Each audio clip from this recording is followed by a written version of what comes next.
Yeah. This, I'm looking, this is my new agenda. Yeah, we're in, here, project manager, and, I'll let him in, and we are invited to our as well. For your information, it's, All right. Good evening, everybody. Thank you for coming out. My name is Dion Harrington. I'm Project Management Supervisor of the San Diego Unified School District. I want to introduce Dave Thompson and Randy Robbins of AERP. They're our architects for this project. And just want to go through very quickly summary of the design task force process before we actually get into the design task force meeting number 2 presentation. The design task force meetings focus on individual projects for which the construction schedule or the construction is scheduled sometime in the near future. The project manager, which is myself, works closely with the project architect, AERP in this case, and the design task force members or people that attend the design task force to, let's see, come up with a scope of work for the project. Scope of work is developed based on program requirements and input during these meetings, such as what we're having this evening.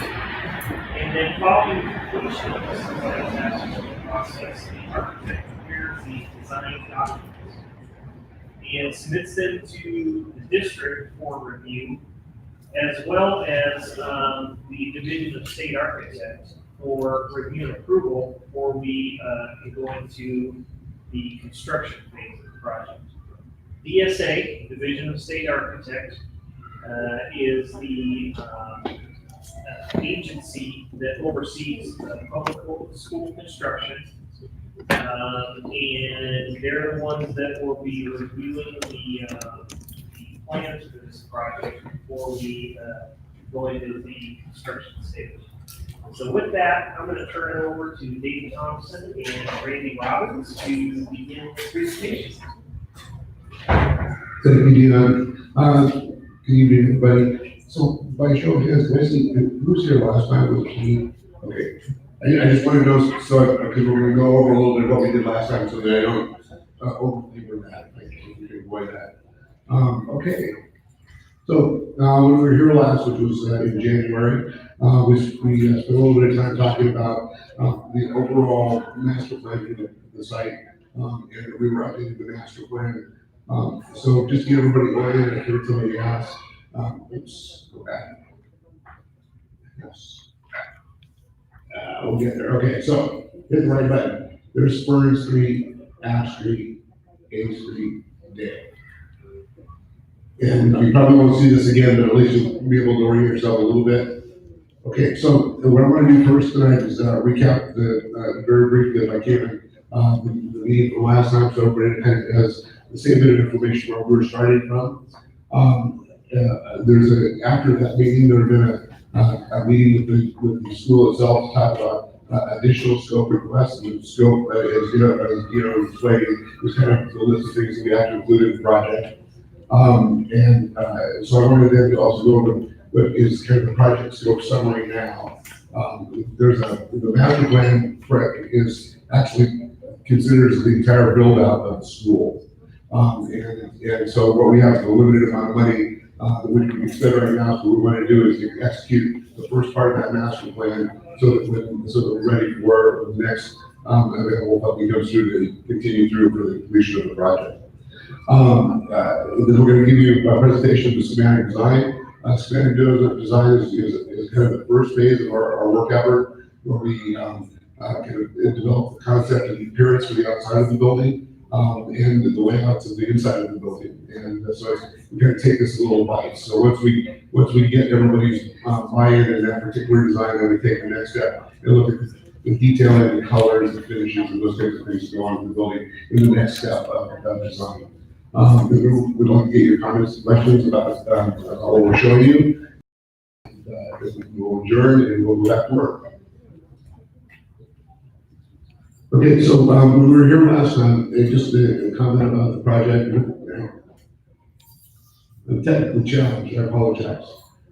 So here's, A Street, Fern Street, Ash, and Dale. So we're right now in this space right here in, building, what we call Building B. I don't know exactly what do you call this building? Mayville. Main building, okay. We know it is building B, okay, so we're in this space right here.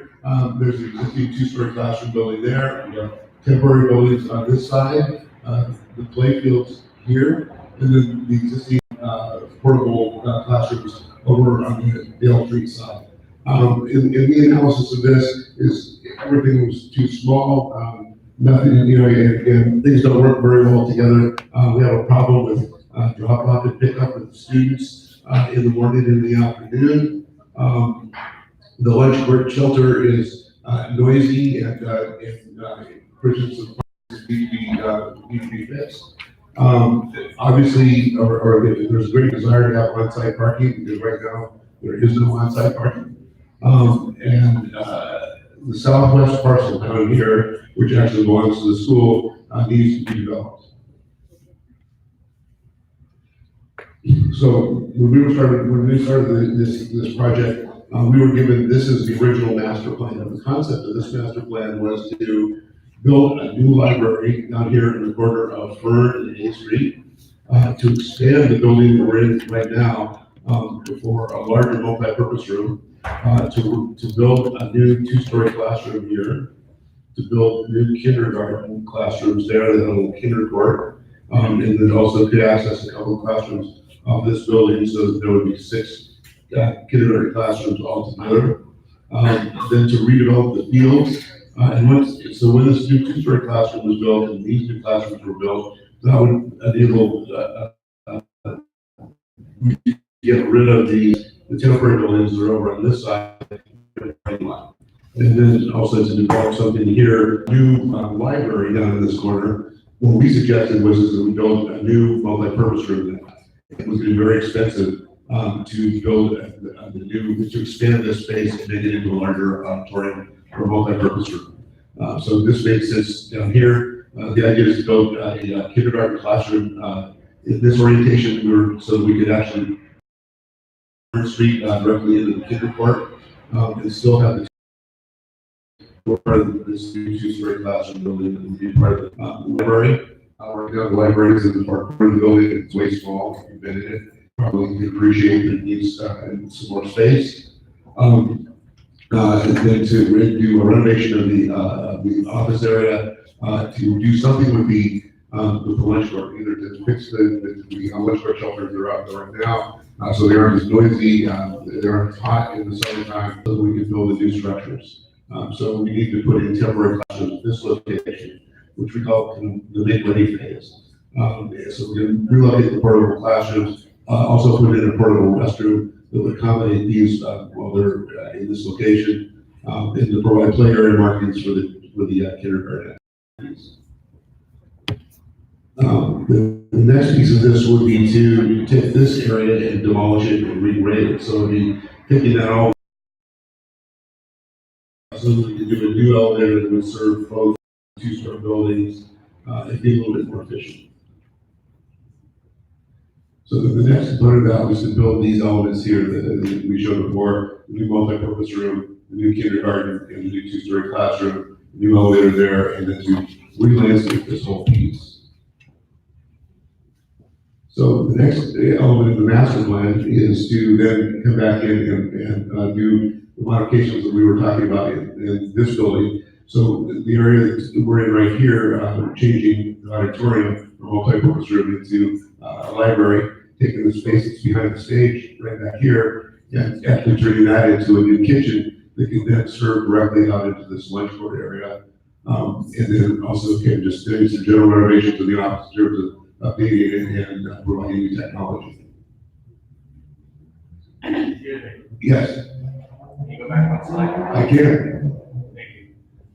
You're still showing portables there close to A Street that were there moved for construction along the Fern Street side. Correct. Are you still going to need those temporary buildings when you're working on building ownership. Well, the one point that I didn't make is that phase 2A would be completed during the summer recess. So in that case, it would be done while these buildings were being constructed. So during the summer recess, so we would need to keep them at that time. Right, but now that the whole right side, Well, the campus is finished, you Right. still need to take over that. Well, if indeed this is already done, then yes, we don't need that. We can take those away. Okay, you're still showing it in the map, so. Well, no, we're showing you the map because our schedule was showing so that the work in this building was being done during one of the summers while this was being constructed. So those will still be there while the work in this building in the admin space is being constructed, because the two-story building, kindergarten, and auditorium building are still under construction. Thank you. Yeah, it was a scheduling thing, so. But we do appreciate it. Yes, the goal is to get rid of those buildings as soon as we can. Yes, sir. I have a question for the NPR and the kitchen. So the kitchen will still be in the same location where the future library will be? It'll be And down then they this serve corner. the food in the lunch court, It'll be in that corner of the building. right? But when it rains, right now we're using the NPR when it rains. So when it rains, they bring the, And we do have a layout for how the library can actually serve that function. so then they don't go out to the NPR. Right. Okay, so moving on, so again, remember, this is kind of a master plan, an overall plan, it's not a specific plan. So in this, do it again. So, then in phase 2B, we finished renovating building, the existing classroom buildings and the upper floor portion of this building. Once that gets done, you observe, this whole area can be cleared off. Because now these buildings are all out there, and we didn't necessarily use the classroom space, so this area can be graded and, Do we bring everything down to grade, get rid of all vegetation or whatever, or do you guys have to work around the trees that are here? Or like the orchard that we have established, like, or does it stand that like we bring somebody in, we can salvage these plants and these trees? well, actually, any of those, A street, that's really gonna still be an open farm. Or that gonna be next to. yes, that's it. Thank you. Okay, so the topics that we got from that meeting were, it was regarding the disposition of the South Park. So again, we wanted to close it and make it so that you didn't walk through it. Okay. Didn't know exactly how it was gonna be used, and the school would like to use it for some sort of physical activity, and possibly an amphitheater, outdoor teaching venue, et cetera. But that needs to be studied in greater depth because of the grade elevation change. And so, with the disability access laws, we need to make sure that all of those spaces are equally accessible to all the students, all potential students. Provision for passing drop off and pickup was discussed. So we talked about some of the things that were limited to us and what our opportunities were. One of the challenges we have over on Main Street is it's sloped. And as soon as we try to put in a passenger drop off, the division of the state architect requires that we make it accessible for wheelchair people. So the problem is there's no physical way within the city's confines to do that. So we now look at either Dale Street or at Fern Street as potential drop off places. For eating, yes. And we did meet with the city engineer to see if we could do something unusual or different, and he was not very accommodating, as they typically is. We were also asked for a nursing mother's room. At this point, we'll show you where we are in the design. Our thinking is that that's probably logical for being within this building when it's renovated, and at the current time, within our funding limitations, we're having very limited work that will be done in this building in the first phase. So we do have it on the list as something that needs to be done. Shaded outdoor areas were emphasized over and over, either as walkways or trees or whatever method we could develop to provide cool places for the children while out on the playground. Stormwater management, so obviously, for those of you who are familiar with new laws, we have to be very careful about what we do with rainwater runoff. obviously, one of the schemes would be to collect it, and to use it as part of the gardening program. And the other part of that is there's gonna be a volume of it that we have to deal with. In reality, what will probably happen and this is our design right now, there'll be a large underground cistern that'll hold water, and then, it will then be, put out into the public right away in small amounts over a period of time. Air quality was concerned about air flights flying over and on buildings. We're aware of that, and we certainly will be looking at materials that are going to be durable under those circumstances. It's not atypical to this part of San Diego, so we'll be looking at things like single ply membrane roofs, the polyvinyl chloride, and things like that that are resistant to jet fuel, et cetera, so that as that stuff starts to accumulate over the years, it's not creating a problem with the road. We were also advised to consider environmental noise, both for the airplanes and for passing cars. It has given us a very fine, detailed report about things that we need to do and to address when we're designing the buildings and building buildings. The project schedule we discussed, and this is kind of evolving, and I think we discussed it again. It's still not of interest. Building B improvements. There's a lot of interest in this particular building that has very few windows. And skylights and those things, which are things that certainly we would need to look at. We did investigate the possibility of putting window openings in the perimeter of the building. Unfortunately, the way it's designed is that it's very hard to put new openings in the walls and still resist earthquakes with this particular structure. So what we'll probably be looking at is skylights of some sort.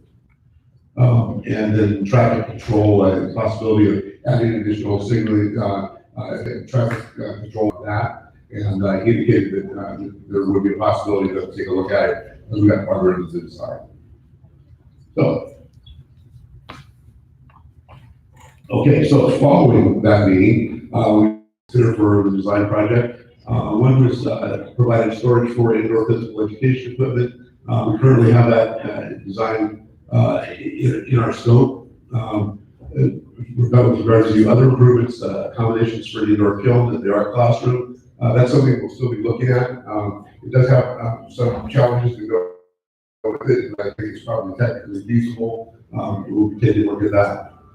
Providing outdoor teaching space for the gardening program, as space is available. In this particular phase of the project, we're really not developing as much of the gardening program as we are getting buildings onto the site. So this is probably, as I said, deferred to a future project. Storage for outdoor play equipment for the upper grades and for kindergarten. These are, certainly these things we could take. The site is very restricted, so we may want to consider putting those structures in as we get rid of some of the older buildings that are on the site. Providing a layout for providing physical fitness room for physical education room. That is right now not in the project, part of the project we're working on, but certainly can be addressed when it comes to a future project. The layout for the future central hardcourts. At this moment in time, we haven't done a layout for the future central hardcourts or the outlying grounds. That would be something that we pick up in detail as we go to the next project after this one. Sound reverberation and heat reduction improvements at the flood shelter. We have a few ideas on that. At the same time, we may not have current budget to solve that in this project. Oops, excuse me. Again. Okay, so what we think we can build in this particular project is going to be what we call the make-ready improvements, which is going to be installing portable classrooms, relocating the kindergarten play structure, and providing temporary hardcore play apparatus. Phase one improvements, which will be building C and D, or the classroom building and the kindergarten multi-purpose building, and then related site improvements. And then the other element is right over here, just behind the stage, is what's called the main distribution frame. It's the central heart of the school with regard to IT improvements. We need to expand that room for these future improvements so that there's room for additional racks. We are also going to continue on the design for relocating the enlarging the kitchen, relocating the library into this space, and remodeling the former kitchen right back there into at the computer lab. We don't know that that'll be able to be completed in this particular project, but we are going to design for it so that when we get a contractor on board and can take a bit hard look at the actual cost, that we'll be able to make the decisions whether or not we can proceed. Of the overall master plan for the project. We've got a limited budget for this first phase of the project. But what we're gonna be doing is taking the remainder of the master plan and then, working with the school administration to come up with the cost. And a contractor, once we get them on board, work with the architect, the administration, and a contractor, once we get them on board, to come up with the cost and then go back to the, charter school facilities committee to request the funding to complete the rest of the master plan for the campus. This is the first and probably the largest phase of the overall project, with the new buildings and the renovation of this space. So when Dave's talking about, budget, or mentioning budget, he's speaking of the budget for this first phase of the project. Go ahead. Yes. In life, we're gonna try for this, but we may not be able to get that, for instance, computer lab. What are some of the low hanging fruit that you would have to cut in order to make the budget, and what you must have? Well, I think the must-haves are classroom space, the new multi-purpose room, library being this space here. Basically the stuff that we've got in phase one. And the items that we're looking at is added alternates. Our next stage of this project is the architect works through what we call the design development. Will be to, back right after the first of the year, we're going to put out a request for proposal to contractors and bring a contractor on board as part of the team. That will be the contractor that will eventually be doing the construction, but they're going to work with us throughout the design process on value engineering, so helping us to come up with ideas on how to save costs. Work with us, the entire team, on what we call constructability, which kind of goes hand in hand with value engineering. They're going to be the ones producing the estimated costs for us. They'll be producing construction. So some of these design stages, we may be able to put add those items into the overall scope of the first phase of the project. Yes, sir. This is the first I've heard about a computer lab. Where'd that idea come from? Administration. No, It was in our meeting notes in terms of how to use that space, so, Yeah, I know we're also in need of office space, extra office space for our private. that's easier than a computer. Yeah, I don't recall talking about a computer lab, so, yeah. Is this gonna have to go through the years process as well? what's that? Is this gonna have to go through the years process as well? The environmental review? Oh, No, we go through, the school district does the environmental review process, it's called CEQA, California Environmental Quality Act, and that process is actually, currently ongoing. So we expect that the project's going to be either mitigated negative declaration or. Our in-house environmental consultant is currently working. yes, ma'am. Is there a plan for a music room? Yes. We'll get further into that, so let's let Dave get back to, the presentation. Just wanted to make some clarification. Okay, so now what we're moving into is what we're proposing, for moving ahead. So this is actually, what I would consider to be design drawings. So as we talked about before, in this case, we reconfigured the temporary buildings to fit within, the school put in a patch of artificial grass in this location. So we needed to reconfigure our plan there. I tightened up the space in between the buildings for play area, and it has to spill out this way maybe a little bit, but we managed to fit it in within the space that's available. So this kind of constitutes our make ready piece. The restrooms would go up here so that they can tie back to back with the restrooms that are existing here. But this is intended to provide the students occupying this space restrooms. We would like to have gotten a little bit closer, but unfortunately, the the laws of gravity, and sewage, mandated that we put it at that location. And then up here, we talked about extending the MDF room. Remember, that's temporary or what we call interim.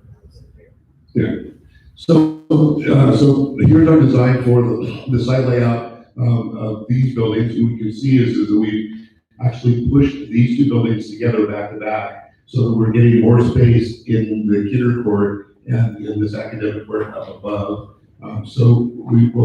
There's along this spine here is where we make our transition from the lower elevation down to the playfield to the upper elevation that's here, that kind of the middle elevation that these two buildings are. So we'll maintain the ramp that goes down at this location. We'll put in a new elevator at that location that will actually connect from the second floor of this building all the way down to this play surface. So it'll be a 3-stop elevator. We'll have first floor, second floor, and then you'll see in the design, there's a bridge that goes from here, it connects this building to building A, so between these buildings, and then you continue on through the ramp system that exists to go to the floor all the way over to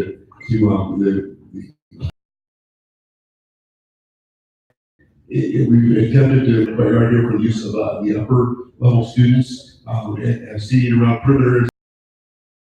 Again, in that space with trees at that location. Down with the kindergarten space, we've got an area for the top track in terms of their, and you see, so along here, these are all entrances from this building, this kindergarten, and then the kindergarten spaces here into that kindergarten.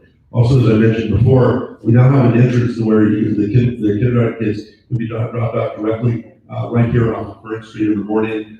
We've designed handicap compliant drop-off locations so that we meet the California building code. And so the idea would be is this would probably be your drop-off area. We can develop drop-off along this area as well for additional volume. And we will have a gate at this location so people can, or the kids can enter school down here in the morning if they so desire, and kind of come up and connect with the rest of the campus.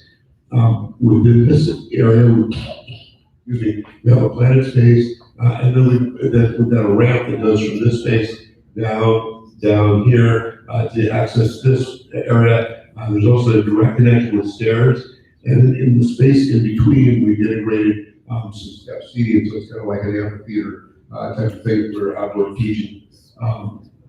We've also designed, as you'll see in the drawings later, back up there.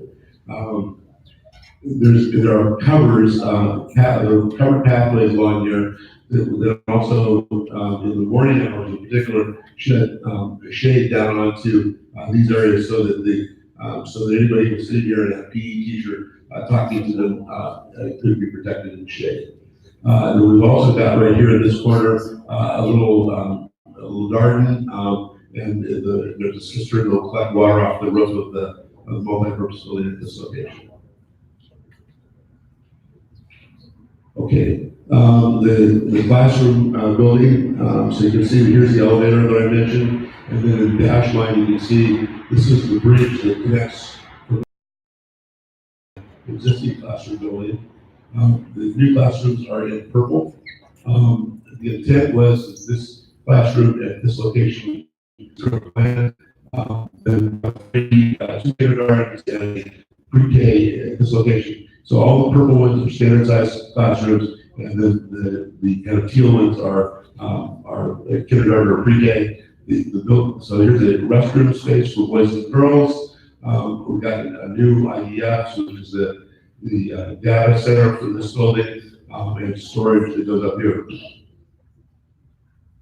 The second floor is got all standard classrooms with a corridor with a window that goes out towards Spring Street, and so kind of a nice generous walkway area with windows that go out into this courtyard. And obviously the classrooms all have windows that would look out into this courtyard. The corner of the building has been articulated a little bit to kind of create a little overlook and a window towards this direction as well. And then the stair element is kind of is a little light element that we've attached to the side. to lighten up the appearance of the structure. I have, Okay, sorry, go ahead. I did not see enough classrooms on the first floor to accommodate all the first and second graders. Second grade class, we have 4 second grade and we have now 6 first grade classrooms to put into the new building. Okay, and that's the requirement I'll have to check on that. Like what we have. Yeah, we have sprinkler systems on the second floor, and you can put it. So that, yeah, so we are sprinkling the building, so. We'll have fire sprinkler systems. That's why we have existing. Oh, and then it's. Yes, yeah, and it's better to actually, typically, kinders have to be on the first floor. It's preferred to have kinder first and second on first floor, but when they're sprinkled building, you can actually move second graders up to a second floor level. And then keep kinder first. Well, and an option on that, and we can certainly talk with Renee David, relative to, you know, the existing classroom building has larger classrooms on the first floor as well. So I don't know if we want to consider mixing first graders and second graders over in that building, but our thinking was they would be in the newer building, so. Have to see for sure. So this is the layout of the kindergarten building and multi-purpose room. So 1, 2, 3, 4 kindergarten classrooms, each with their own restrooms, and then a common restroom that would set will serve both the outdoor space, activity space, as well as any events that are going on in the multi-purpose room. This, as you can see, would provide cover to protect anybody that has to go outdoors to get to the restroom, to use it, that might be at an evening event or something like that from the, in this space. We have a stage at this end of the building with a little lift for wheelchair access and a little storage space down here. This space right here is a little remote food service area so that you could have refreshments for this building. Or you could, in a pinch, also serve bag lunches or those kinds of things out of this space rather than across the way. We've got storage and mechanical space in the space between the kindergarten classes and the mechanical rooms, additional storage here. And this is an office for the kindergarten area right up here. And that's a much larger multi-purpose room than the one that we're standing in right now. I think that's about 3,500 square feet, Dave, or 3,900? Yeah, we're 39, so it's 39, so we are definitely bigger than we are here. And relative to building B, so this is work that is not currently anticipated, and that work is the area that's shown here in green, which would be the new library. So you can see that there's a lot of room here. This would be an open carpet space. We could put tables here. Tables could extend on over here. We've shown storage along this back wall so that tables and chairs could be put in there. So that in inclement weather, the students could come in here and use this space to eat. The kitchen down here is designed for greater efficiency and output with a little vestibule where the students would come in, grab their cutlery, utensils, go to the hot food line, pick up their whatever entrees are there, go pick up their salad or drink, and then head out to the point of sale and check out at that location. Kitchen is set up again with dry storage, a little small walk-in refrigerator, a little dry storage area here, with freezer, a refrigerated freezer, and then kitchen, three compartment seat, et cetera, at this location. We'd also be renovating the restrooms that are at the corner of the building so that they meet handicap accessibility laws, and so that they also then comply with what's required for food handlers within this space. And then this little sliver right there is the MDF room that we're expanding. Can you also comment where the faculty lounge will be like? Well, okay, so yeah, so if we're assuming that we're going back into what was the library space, this will now be the faculty lounge. Will there be a stage area in the NPR? In the new one, yes, we'll go back.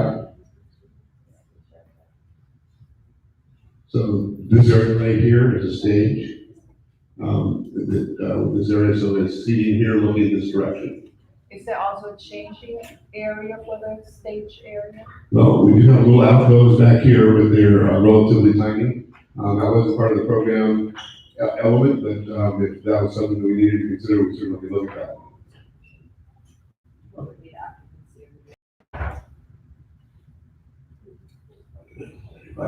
Like 15. Occupancy of the,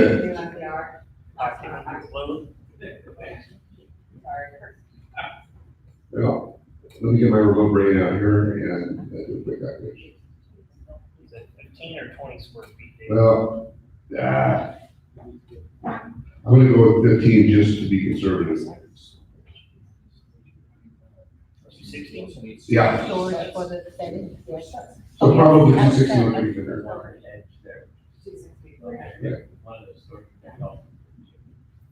Yeah, we also need, storage area for settings for the stage, Yes, there's. for all the props and. Oh, okay.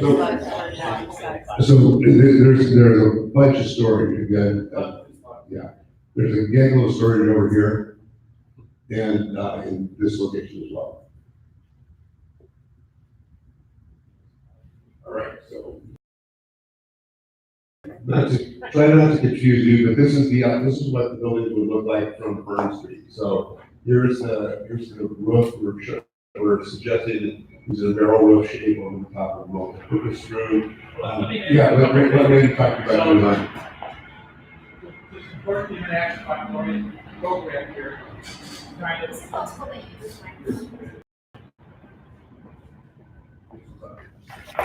support the international baccalaureate program here, we've taken inspiration from the international style that was prevalent in the 20s and 30s in Europe.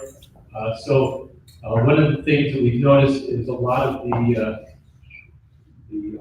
the train stations throughout Europe, which kind of connect people back and forth, are barrel wall construction, and it's part of the program for the baccalaureate system here is to have communication. So we thought that was a nice little story to use that barrel wall form.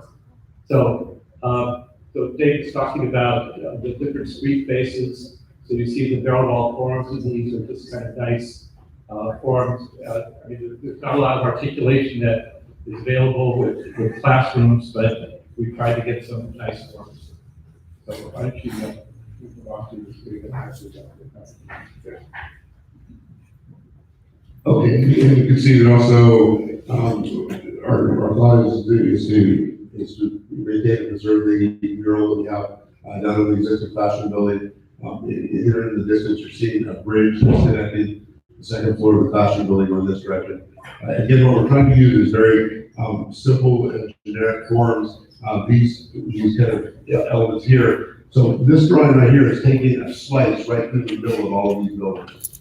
So you can see the shape of the multi-purpose room with high windows, and these high windows will probably be made out of sandwich fiberglass panels, so that you won't have direct blinding light, but you'll have filtered light.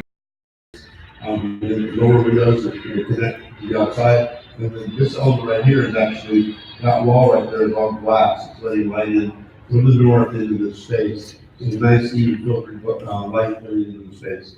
In addition, there's the same type of treatment that's being used next to the kindergarten space, where we've got this north light that kind of trickles in and fills this room, so we can use as much daylight as possible.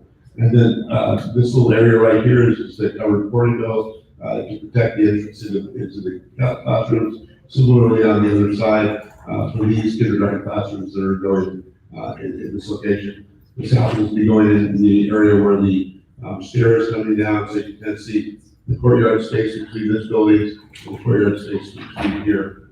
Probably we should have rendered some trees in there with our intent, that you can imagine them.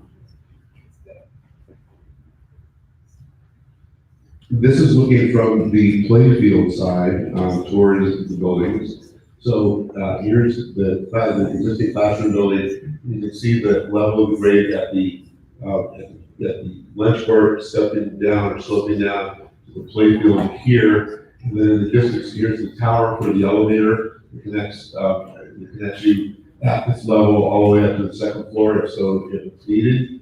You can see the kind of light structure that's around the stair at that location. That extends to this bridge that goes across over to this classroom building.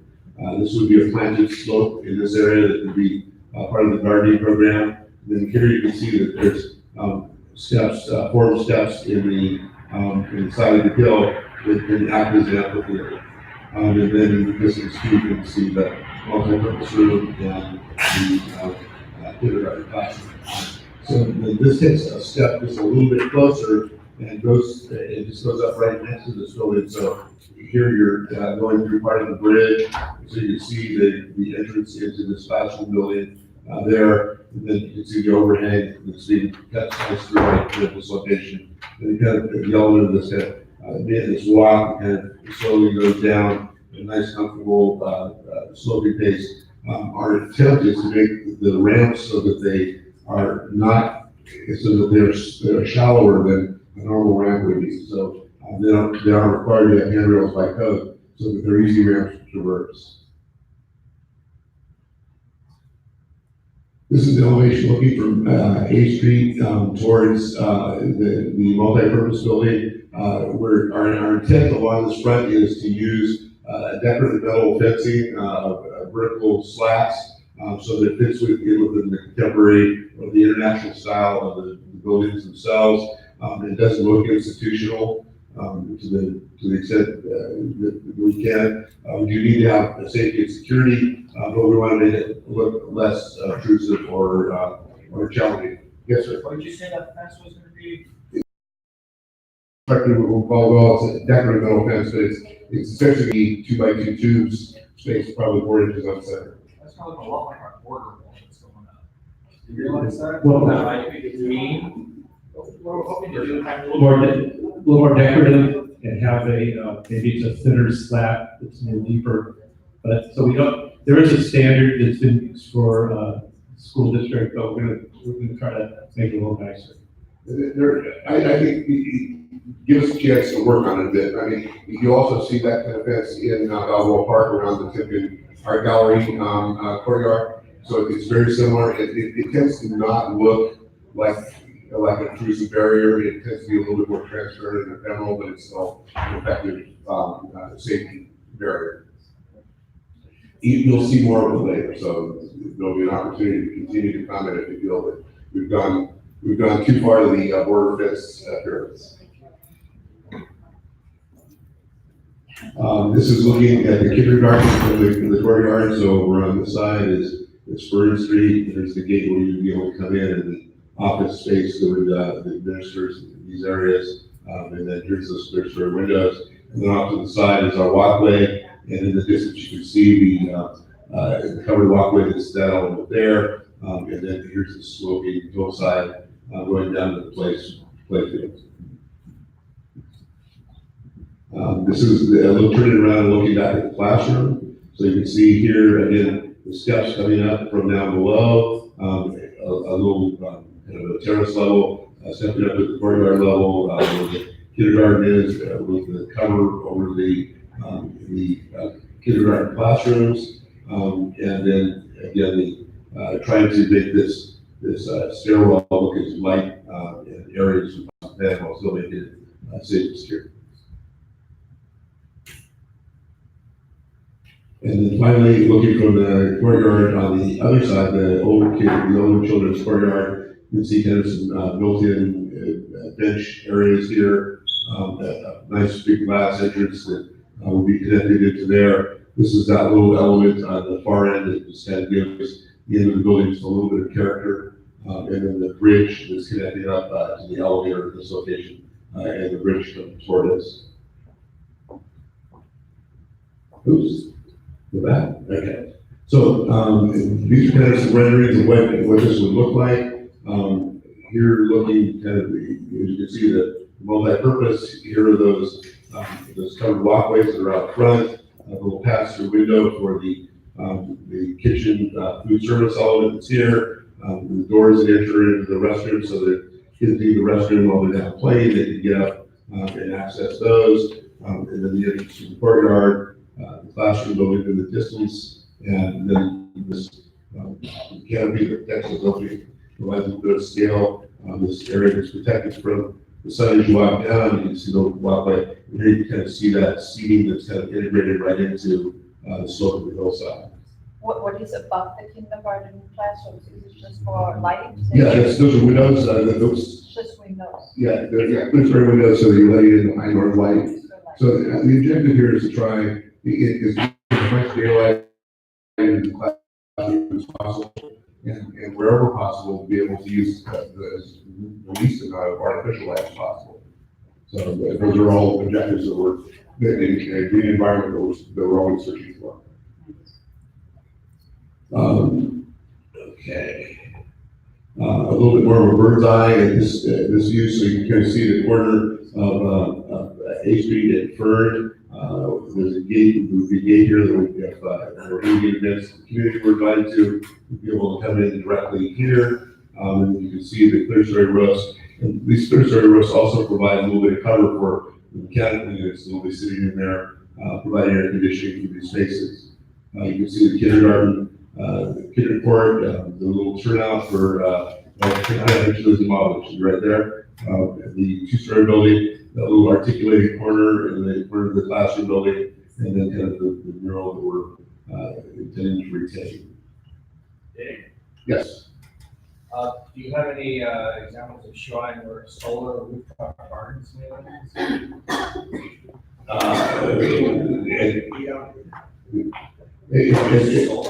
At this point, we are required,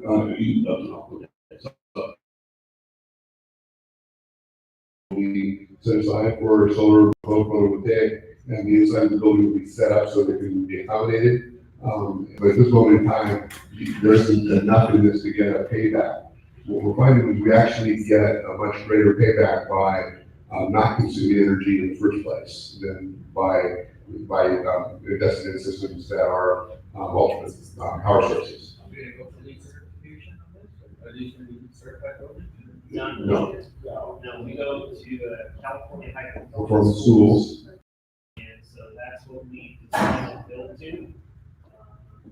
which is specifically related to schools, and it's a little bit different than LEED, but uses quite a few of the LEED requirements. We design for the standards, but we don't go for a certificate.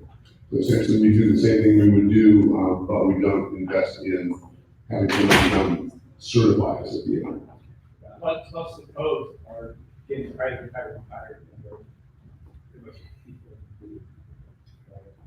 We have a new energy code that's actually come into place.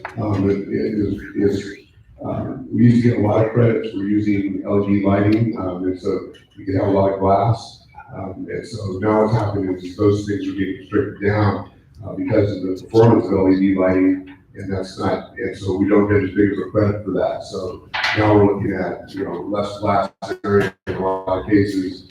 So we're in this environment because we're in the flight zone, we're going to at least double glaze window systems that they have a heavier inner panel or a triple glaze. So in fact, what's happening is we're getting really high performance out of the glass because of the fact that we're in flight path. Well, actually, with the airport authority, we're in noise restriction, so. But what I'm saying is that normally we would have double insulated glass, but it would be just two layers of probably 3/16 on either side. It may not have a gas fill, it may not have film on the insides or outside.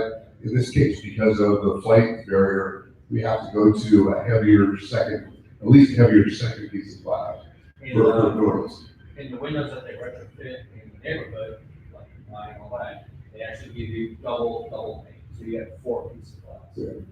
Well, we can be more efficient with double with triple, so. Yes, sir. So this is gonna be the interim view while the new buildings are built, but the bungalows are still there in the background.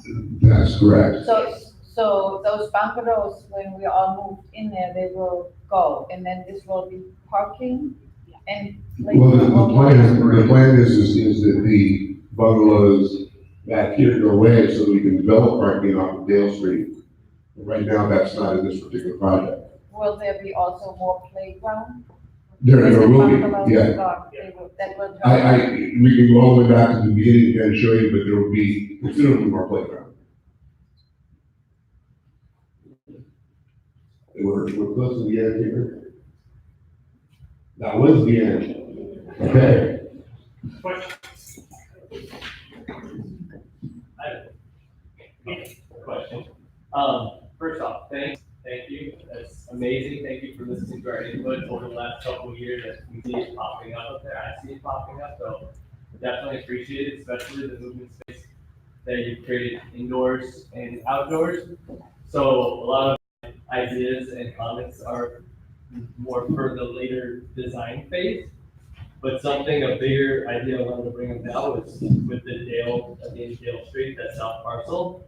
And the idea a couple of teachers we've talked about is making that an urban forest playground. So right now, we love the turf that's been put in. It's been a game changer for the students at recess. And the artificial turf and the courts, the hard courts are great.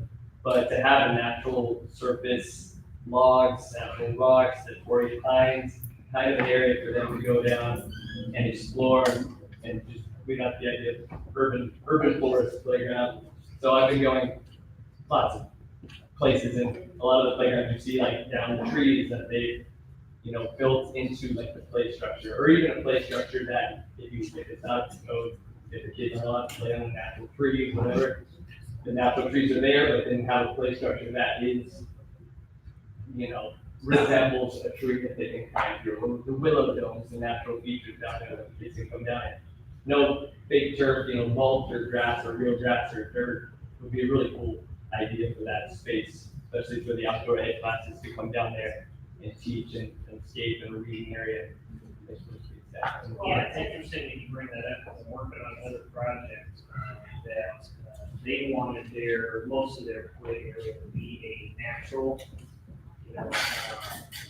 like what you're talking about, urban forest, natural type play area. The thing that we run into is play structures that meet individual safety architect requirements when it comes to a location like that. But one of the things that we did, or the architect did with the design of that natural play areas, they did decomposed granite, they did logs like you're talking about, seating areas. They incorporated. It's kind of looks like a instead of having concrete walking paths all over the place, it's all decomposed granite, so it's all DG. So that's in the future phase. That's something we definitely look over there off the data. What structure? Sorry. And also just in that parcel, in the interim, in the construction phase, right?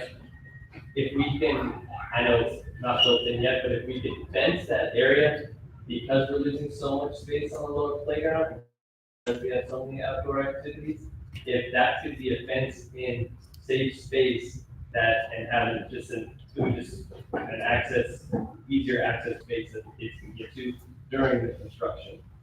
So there's nothing permanent, but just something to fence that area to keep it safe so that there's not people coming through at night and, leaving stuff there and we can find the next day. We can't use that space on a regular basis because I can't clear it and have it be, there's wheels, there's.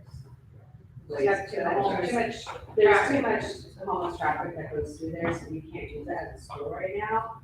And there's a way to provide temporary fencing so that that space can be used, because I lose all of my teaching space during board phases, so I don't have to get really creative about to hold classes, so. And we have a similar out, like the natural logs for the kids to climb under and go over if we looked up on the upper playground. And then the outdoor ed team has built fruit trees around it. And just today I saw kindergarten classes walking up there, their units about, feeling, what is this space, how do you feel in this space? And, they just being in that space, they all definitely talk about it. So we do have some of those elements already here, so. just continue that. And to add to, what he was mentioning, having more of a natural feel, to the play space and all that. If we are gonna be putting in, a jungle gym play structure, I would ask that you take some inspiration from the play area in the San Francisco Zoo. That actually looks like a giant banyan tree that extends out from a central pivot point that has hammocks, swinging baskets, fireman poles, slides. It has every single element, but it looks like a complete giant tree with living space at the top. And it would fully incorporate. We mentioned like TK space, I don't think that we planned TK, but I didn't see any art room space. So the And I don't. labeling of the rooms hasn't been finalized yet. Right, but I, he mentioned a music room, but just, I'm speaking on behalf of the art teacher here, like, as far as assigning room spaces, like, an art room really needs sinks and plumbing and things like that, and it really needs to be on the first floor, because we bring in materials that are heavy and cumbersome, and we need access to the outdoor space on the first floor, so I know that it has. We haven't, we have numbers right now, we haven't assigned Okay, anything well, now. just because there has to be utilities there. Yeah. I was So just we'll- asked. As we get further into the design development, we'll be meeting with, your principal and superintendent in order to kind of come up with assigned spaces and better refine those spaces. If we need additional sinks, in a specific classroom, because it's going to be designated as an art classroom, we'll have those, or include those in. Yes, ma'am. I'm the librarian, so I was curious, I saw the plan for the library here. So can you explain real quick again what you meant by supplemental, and like the blue area? Because I thought there was like a hint that the blue area might not be done, and then I was wondering what would happen with it. This will be converted to library. Yeah, it's just a matter of, can we fit it into this first phase of the project, or is it gonna be part of the second phase of the project? But ultimately, the overall master plan for the campus is to make this space that we're currently in, the library space. And then last question for me, I think. How many additional classrooms are we getting? Do you know? I think it's a total of 18. is what we got. No, not additional. Oh. For right now. Yeah. No, it looks like 2 additional classrooms, but, this space will be different, Yeah. but I think we have 2 I'm additional. sorry. Yeah. Yeah, we're taking away, but it ends up being 2 additional overall. And the school's not gonna shrink or grow, it's gonna maintain the same level. Yes. We'll be looking at, with the law, we will be looking at TK option. So that's something that we have planned for, Yeah. because we really do want to be able to provide that. Yeah. Any other questions? One of my favorite additions from the original design phase, this next phase was, of course, the NPR and all that massive moving space. So as soon as I saw that the last time, I reached out to the large network of PE teachers that have actually taught in NPRs and gyms. So it became this long thread of teachers sharing ideas of what to put in there. And what's great is that a lot of the things that I have listed that they sent back to me is stuff, the elements that you guys have already put in there. The natural light was a big one. There was, going from the larger design elements, you guys, it looks like you've maximized the movement space, dividers between the PE area, or there's like a movement space area, a divider between, maybe we're gonna use this other space for the first grade that are practicing the play, while we can still have a classroom over here, and having a noise reduction panel. And again, this is all the stuff that's coming in, some of it later, but some elements like basketball hoops that can come down low enough for elementary age to the 8 feet. So there was a lot of things in there, storage, you guys have built in, bathroom built in, office space, to be built in, or maybe just one storage area in the office space. But I kind of documented all the feedback that I got, because I never thought this is our indoor space. I try to stay away from it mostly, except for inside the classroom, so. But we, That would be good to you get want to that. write it down and do it, Yeah, right, great. if you guys, that would be great. Principal, Yeah. that would be good. Thanks to the administration too for voicing the stuff that we've already to them. So I saw a lot of what we talked about. We'd like to see, you know, your thoughts earlier than later, so, because it gives us a chance to avoid backtracking. It's backwards design, it's good teaching. We prefer not to. Yeah. I appreciate the design so far, like, I've driven by some newer remodels of schools and from like a safety standpoint, as far as like visual, like being able to see kids from the street, like I've seen some external stairwells, like, which is like street, sidewalk, stairwell, where the kids are like easily accessed by the public, like, I feel that you guys do a really great job at like keeping it a closed feeling campus and a safe feeling campus. And even though you don't like the fencing, I really love the fencing that it's gonna be harder to see through. I feel very exposed outside, with the chain link fence, with whoever might be driving by or whatever safety measures, so I like it. So safety and security, and I'm glad you bring that up, because safety and security is one of the school district's high priorities. And the main items when it comes to safety and security are fencing, security cameras, single point of entry, which your campus has currently, you know, after school starts, you got that single point of entry for office. And then communications is the other thing. Those are the like the three main items that the district is focusing on when it comes to safety and security at district schools, and that also rolls into charter schools as well. So, thank you for the input.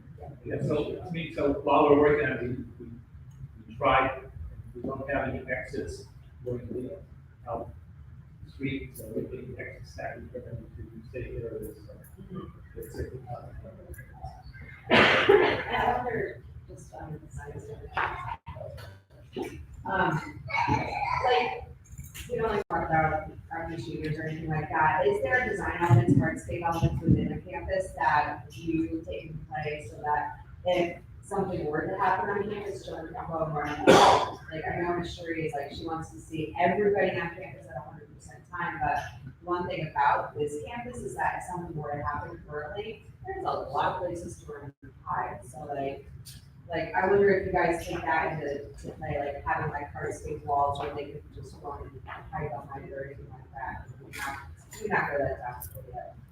I don't know that we've gone that tactical, but if you wanted to consider hardscape surfaces that kids could hide behind, I mean, those areas in between buildings, Okay. you know, would be one, you know, area. If you had, let's say you had an active shooter out in the middle of the field, those areas in between buildings would be one place to go. Seat walls would be another. That is a, you know. Yeah, that's kind fine. seat wall. so what we've done with the paving pattern and the people we have, we've got this framework.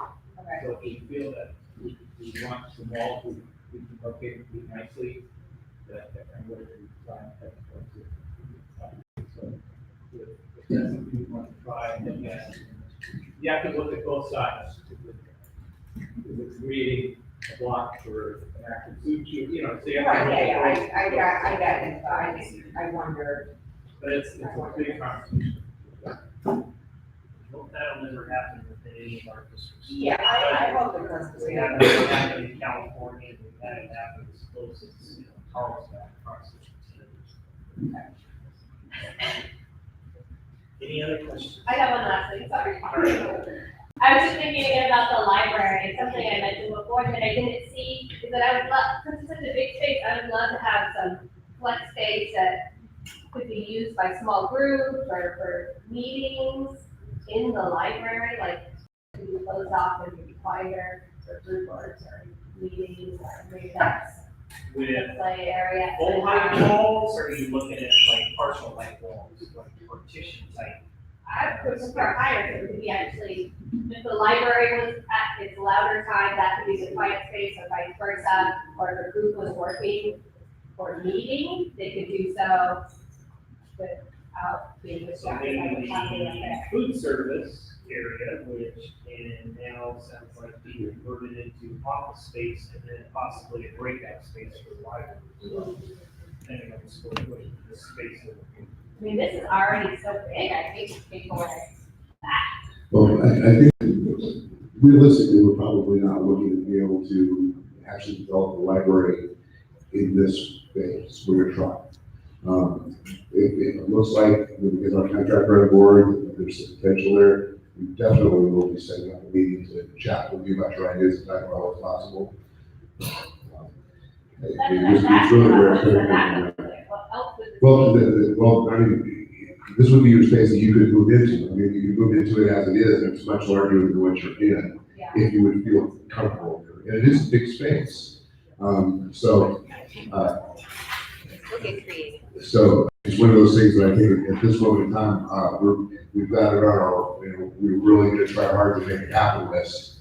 But aren't confident that we're gonna do that yet. But definitely, it would be one of the elements of, if we don't get it here, it would be one of the first elements in the next phase of improvement, so. But I think at that time, you take a look at it and look at what your opportunities are. It is a little bit of a challenging space just because of the shape, and to kind of create, sound isolated areas. So, you know, a lot of that has to do with, how you treat the floors, how you treat the walls and ceilings in terms of being able to sort of absorb the materials and those kinds of things too, so. Do you have any idea what we'll know? Middle of the year. Yeah. I missed the first few minutes, but was there an estimated start date announced of when the bungalows are moving down, when we're gonna get this started? Are we still aiming for the summer or the next? Summer 2021. Summer 2021. And we're gonna rewrite some of that. Oh, yes. Then you had questions, you're really patient. Oh, sorry. It's probably just for the next phase, but just a thought, we have that right now in the bungalows, in some of the bungalows, there is a door between classrooms. That would be really nice if that could happen, that there, because we have partner teaching going on, if there could be access between the classrooms. Actually, go back in the plan, but we are showing communicating doors with anyone in the classroom, so. I'd like to ask one more time that we don't consider Joe Street for drop off and pick up of students for just faculty. It doesn't make sense, it's a Yeah. dead end, so. Yeah, that's strictly faculty parking over on Deal Street, drop off, and pick up would be All the other. Ash, Burn, and Hazel. Well, that's what made it part of the park course, where the four-wheel drives can up over. All right. That concludes our presentation. If we don't have any other questions, we want to thank everybody for coming out this evening. We will probably do one more of these. We've had a chance to work with the administration a little bit more, and thank you very much for coming out.